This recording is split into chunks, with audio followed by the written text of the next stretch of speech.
ప్రభువైన యేసుక్రీస్తు పరిశుద్ధ నామానికి మహిమ కలుగును గాక. అందరూ బాగున్నారు కదా? మీ అందరికీ కూడా నా హృదయపూర్వకమైన వందనాలు. ప్రార్థనతో ప్రభు వైపు మనం చూద్దాం. పరిశుద్ధుడు అయిన మా తండ్రి, ప్రేమ పూర్ణుడా, నీకు వందనాలు చెల్లిస్తూ ఉన్నాను. మా ఎడల మా జీవితాల పట్ల నువ్వు కలిగి ఉన్న ప్రతి అధికారాన్ని బట్టి నీకు కృతజ్ఞతాస్తుతి స్తోత్రాలు చెల్లిస్తూ ఉన్నాను. మా దినములను లెక్కించుచున్నవాడవు నీవు. మా జీవితాలను, కుటుంబాలను కట్టుచూ ఉన్న దేవుడవు. మా జీవనోపాధికరమైన ప్రతి మార్గాలను ఆశీర్వదించి పోషిస్తూ ఉన్న గొప్ప దేవుడవు నీవై ఉన్నావు. మా ముందున్న ప్రతి అపాయమును, కీడును తప్పించి మాకు కాపరిగా ఉండి నడిపిస్తూ ఉన్న మా గొప్ప దేవుడవు నీవై ఉన్నావు. అందును బట్టి నీకు వందనాలు చెల్లిస్తూ ఉన్నా. కాపరివైన దేవా, ఆదరణకర్తమైన దేవా, నీకు కృతజ్ఞతాస్తుతులు చెల్లిస్తూ ఉండగా నీ మెల్లని స్వరాన్ని మాకు అనుగ్రహించి మాతో మాట్లాడమని, నేవా మా విశ్వాసాన్ని స్థిరపరిచి నీ రాకడకు ఆయత్తపరచమని యేసు దివ్యనామమును పుణ్యనామ పరమ తండ్రి, ఆమేన్. దేవుని పరిశుద్ధ నామానికి మహిమ కలుగును గాక. మరి సమయంలో ఈ రోజున యెషయా ప్రవచనములో నుండి ఒక వాక్యాన్ని మనం ధ్యానం చేద్దాం. యెషయా 36వ అధ్యాయము 10వ వచనాన్ని చదువుతూ ఉన్నా. యెషయా 36వ అధ్యాయము 10వ వచనము. యెహోవా సెలవు నొందకయే ఈ దేశమును పాడు చేయుటకు నేను వచ్చితినా? లేదు, ఆ దేశము మీదకి పోయి దాన్ని పాడు చేయమని యెహోవా నాకు ఆజ్ఞ ఇచ్చెను అని చెప్పాను. దేవుడు ఈ మాటని మన వినికిడిలో దీవించునుగాక. ఈడ వ్రాయబడుతూ ఉన్నటువంటి మాట ఏమిటంటే, రబ్షాకే అనే వ్యక్తి హిజ్కియా పంపించిన తన యొక్క సేవకులతో మాట్లాడుతూ ఉన్నాడు.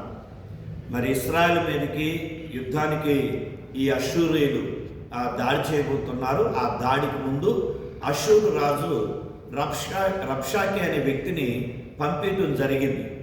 అతడు మాట్లాడుతున్నటువంటి మాట ఇది. అంటే అష్షూరీయులు బాగా గర్వంతో ఉన్నారు. ఈ రబ్షాకే కూడా అదే గర్వంతో మాట్లాడుతూ ఉన్నాడు. 14వ వచనాన్ని చదివి నేను అది మీకు తెలియచేయాలని ఇష్టపడుతున్నాను. హిజ్కియా చేత మోసపోకుడి, మిమ్మల్ని విడిపింప శక్తి వానికి చాలదు అని చెబుతూ ఉన్నాడు. హిజ్కియా దేవుణ్ణి విశ్వసించాడు, దేవుని మీద ఆధారపడ్డాడు. అయితే ఈ అన్య దేశపు రాజు దాసుడైన రబ్షాకే ఏమంటున్నాడంటే, దేవుడు సెలవు లేకుండా నేను ఇక్కడికి రాలేదు, యెహోవాయే మమ్మల్ని పంపించాడు మిమ్మల్ని నాశనం చేయమని, మీ దేశాన్ని నాశనం చేయమని, కనుక ఆయన సెలవు లేకుండా మేము ఇక్కడికి రాలేదు అని వారితో చెబుతూ, మీరు ఒకవేళ హిజ్కియాతో మాటలు మీరు నమ్ముతారేమో, మన దేవుడు మన రక్షిస్తాడు, మన దేవుడు మన కాపాడుతాడు అని ఆ హిజ్కియా చెప్పే మాటలు మీరు నమ్ముతారేమో, ఆయన మాటలు నమ్మి మీరు మోసపోవద్దు అని ఈ రబ్షాకే పలుకుతున్న మాటలు మనం చదువుతూ ఉన్నాం.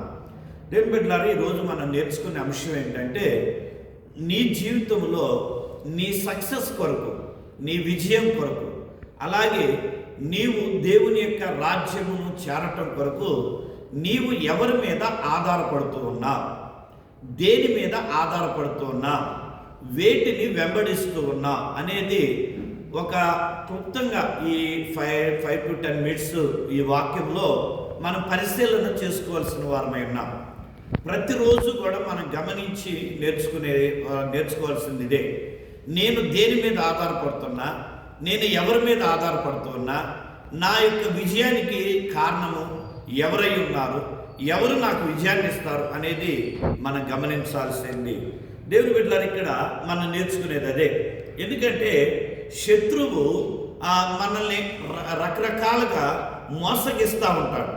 నీ దేవుడు నీకేం చేశాడు, నీ దేవుడు నీకు సహాయం చేయగలడా, నీ దేవుడు నీకు ఉన్న ఈ కష్టాన్ని తొలగించగలడా, నీ దేవుడు ఇదిగో ఇప్పుడు మాట్లాడగలడా, ఇదిగో నీ దేవుడు నీ జీవితాన్ని స్థిరపరచగలడా, నీ దేవుడు నీ బిడ్డలను బాగు చేయగలడా, నీ దేవుడు నీ భర్తని మార్చగలడా, నీ దేవుడు నిన్ను సంతోషంతో నింపగలడా. ఇలాగ శత్రువు ఏం చేస్తాడంటే మనుషులను ఉపయోగించుకొని మనం దేవుని మీద ఆధారపడకుండా మనం దేవుని యందు మనం కలిగి ఉన్న విశ్వాసాన్ని అతడు పోగొట్టాలని, ఆ విశ్వాసంలో మనం వెనుకబడే వారంగా ఉండాలని వాడు రకరకాల ప్రయత్నాలు చేస్తూ ఉంటాడు. అందుకనే ఈ ఉదయకాలం మందు దేవుని బిడ్డలారా, మనం దేవుని మీద ఆధారపడదాం. ఎందుకంటే శత్రువు ఎన్ని విధాలుగా నిన్ను మోసగించవచ్చు, ఎన్ని విధాలైన చిక్కులు పెట్టవచ్చు, కానీ మన శత్రువు యొక్క చేతికి చిక్కకుండా మన దేవుని మీద ఆధారపడే వారంగా ఉండాలి. అందుకనే ఈ యొక్క 36వ అధ్యాయంలోనే మనం 13 నుంచి 20 వచనాల వరకు మనం చదువుతూ ఉన్నప్పుడు అతడు ఏమంటాడంటే, ఇదిగో ఆయా దేశాలకు మేము యుద్ధానికి వెళ్ళాం. ఆ యుద్ధానికి వెళ్ళినప్పుడు మరి వారు ఎవరు కూడా వారు దేవతలు ఎవరు కూడా మమ్మల్ని ఆపలేకపోయారు, వాళ్ళ దేశాన్ని రక్షించలేకపోయారు అని చెబుతారు. చూడండి, నేను ఆ ఒక్క 18 వచనం నుండి చదువుతున్నా. ఆయా జనముల దేవతలలో ఏదైనాను తన దేశమును అషూరు రాజు చేతుల నుండి విడిపించిన హమాతు దేవత ఏమాయను, అర్పాదు దేవతలు ఏమాయను, సెపర్వాయిము దేవతలు ఏమాయను, షోమ్రోను దేశపు దేవత నా చేతుల నుండి షోమ్రోనును విడిపించిన అని వారు చెబుతూ ఉన్నారు. అంటే ఈ లోకంలో ఎవరూ కూడా మమ్మల్ని ఆపలేకపోయారు, మమ్మల్ని ఎదిరించలేకపోయారు. కాబట్టి ఇప్పుడు హిజ్కియా మిమ్మల్ని ఏ విధంగా మా చేతుల నుండి మిమ్మల్ని రక్షించగలడు, హిజ్కియా ఏ విధంగా మీకు తోడుగా ఉండగలడు, హిజ్కియా ఏ విధంగా మీకు విజయాన్ని అందించగలడు అని వీరు మాట్లాడుతూ ఉన్నారు. అయితే దేవుని బిడ్డలారా, మరి హిజ్కియా ఏం చేశాడు ఇలాంటి పరిస్థితులు అంటే, హిజ్కియా దేవుని యొక్క మందిరానికి వెళ్ళినట్లుగా మనం చూస్తూ ఉన్నాం. 37వ అధ్యాయం ప్రారంభ వచనంలో చూస్తాం, ఆయన దేవుని యొక్క మందిరానికి వెళ్ళెను అని. హిజ్కియా విని తన బట్టలు చింపుకొని గోనెపట్ట కట్టుకొని యెహోవా మందిరమునకు పోయి, మనం విజయం పొందాలి అంటే, మన ఎదుట ఉన్న శత్రువు మీద మనం గెలవాలి అంటే, మన యొక్క జీవితంలో మనం ఆశ్చర్యమైన సంగతులను చూడాలి, మనం నెమ్మదితో సంతోషముతో సమాధానంతో మన జీవితాలు నింపబడాలి అంటే మన హిజ్కియా లాంటి అనుభవాన్ని మనం కలిగి ఉండాలి. హిజ్కియా దేవుని మీద ఆధారపడ్డాడు. ఆ విజయం కొరకే దేవుని మందిరానికి వెళ్ళాడు. విజయం కొరకే దేవుని యొక్క మందిరములో ఉపవాసం ఉన్నాడు, ప్రాయశ్చిత్తం చేసుకుంటున్నాడు, పశ్చాత్తాపడుతున్నాడు. గోనెపట్ట పశ్చాత్తాపానికి సాదృశ్యం.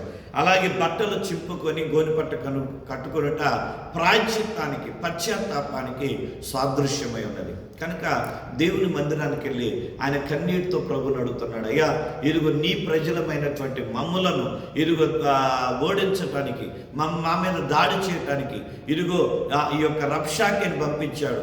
ఈ అషూరు రాజు వచ్చి ఇరుగో ప్రగల్భాలు పలుకుతూ ఉన్నాడు.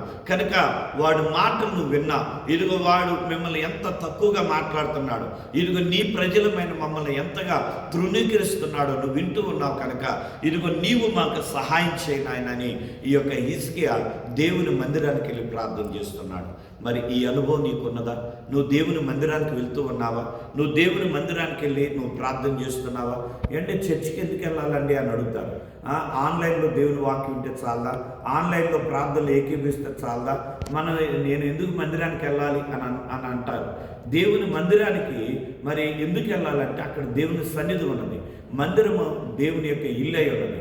అలాగే దేవుని యొక్క మందిరానికి వెళ్ళటం ద్వారా నువ్వు దేవుని యొక్క మందిరంలో దేవుని యొక్క ప్రత్యక్షతను పొందుకోగలుగుతావు, దేవుని ప్రసన్నతను పొందుకోగలుగుతావు, నువ్వు పెనుయేలు అనుభవంలోనికి నువ్వు వెళ్ళగలుగుతావు. కాబట్టి మన దేవుని యొక్క మందిరానికి వెళ్ళి దేవుని మందిరంలో ఉపవాసం ఉండి ఏకాంతంగా మనం ఆయన మీద ఆధారపడినప్పుడు ఆయన మనకు విజయాన్ని అనుగ్రహిస్తాడు.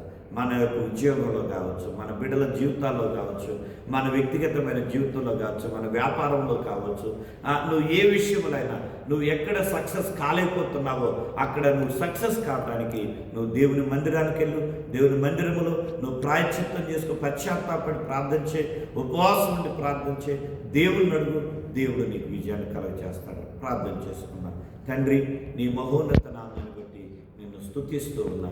అయ్యా ఇదిగో హిజ్కియా లాంటి ప్రార్థన అనుభవం, హిజ్కియా లాంటి కన్నీటి ప్రార్థన అనుభవం, హిజ్కియా లాంటి పశ్చాత్తాప ప్రార్థన అనుభవాన్ని అయ్యా మాకు అనుగ్రహించి నీ మీద ఆధారపడి మా శత్రువు మీద మేము విజయాన్ని కలిగి అయ్యా మా యొక్క సమస్యలు, మా ఇబ్బందులు, మా యొక్క రోగాలపై అయ్యా మా ఆర్థిక ఇబ్బందులు, అయ్యా మేము సక్సెస్ అవ్వటానికి నీ మీద ఆనుకొని మేము ముందుకెళ్ళటానికి సహాయం చేయండి.